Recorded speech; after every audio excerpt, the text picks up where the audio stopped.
नमस्कार, मी किरण पाटील. एक सक्सेस अबॅकससाठी अभिमानाची गोष्ट आहे. तो म्हणजे आपल्या सक्सेस अबॅकसचा विद्यार्थी रुद्र कोळ हा आता सैनिक स्कूलला सिलेक्ट झालेला आहे. विशेष म्हणजे त्यांनी महाराष्ट्र राज्यात पहिला क्रमांक सैनिक स्कूल प्रवेश परीक्षेत पटकावलेला आहे आणि आता सातारा सैनिक स्कूलसाठी त्याची निवड झालेली आहे. तर रुद्र आपल्या सोबत आहे. तो त्याचं मनोगत व्यक्त करेल. तुला अबॅकसचा कसा फायदा झाला किंवा आपल्या विद्यार्थी मित्रांना तू काय सांगकी? पहिल्यांदा मी फिफ्थ मध्ये पण सैनिक स्कूलची एक्झाम दिलेली. त्यात मला मॅथचा पेपर कव्हर झाला नव्हता. परत मी मॅथचं माझं चांगलं करायसाठी सक्सेस डिस्टंट केली. मग मी परत सक्सेस चे 4 लेवल कम्प्लीट केले आणि परत मी 8th मध्ये सैनिक स्कूलची एक्झाम दिली.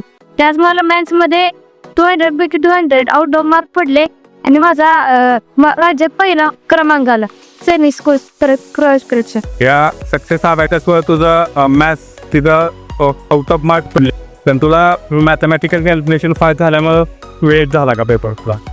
त्या ठिकाणी माझा पेपर कव्हरच होत नव्हता आणि ॲबॅकसमुळे माझे ते मेन पेपरला जे कॅल्क्युलेशन असतात त्याचा वेळ खूप वाचता आणि मी दुसऱ्या पण विषयांना वेळ देऊ शकलो आणि मला मॅथ्समध्ये आउट ऑफ पडले आणि पूर्ण 400 पैकी 380 मार्क पडले.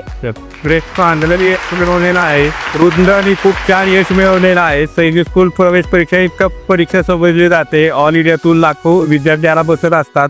त्यामध्ये गणितात आउट ऑफ मार्क पडण्याची त्याने कामगिरी केलेली आहे आणि एकूण 400 मार्कापैकी 380 मार्क मिळवून त्यानं आता 9वी सिलेक्शन झालेलं आहे. त्यांनी 5वीत पण प्रयत्न केला होता, पण त्याला ते यश मिळालं नव्हतं. त्याने अबॅकस कोर्स जॉईन केले. मॅथ्समध्ये त्याने गती मिळवली आणि आज चांगलं यश मिळवलेलं आहे. तुझे जे मित्र आहेत यांनी अजून सक्सेस अबॅकस कोर्स जॉईन केला नाही, त्यांना तू काय सांगशील? जर तुम्हाला तुमचं विषय जॉईन करायचं असेल तर तुम्हाला गणिताची पण गरज लागते आणि गणित चांगलं करायचं असेल तर ॲबॅकस महत्वाचंच आहे. त्यानं तुम्हाला परत फायदा होतो. 11वी 12वी कॉम्पिटिटिव्ह एक्झाम. मी माझ्या मित्रांना हे सांगेन की तुम्ही सक्सेस अबॅकस नक्की लर्न करा. ओके, धन्यवाद.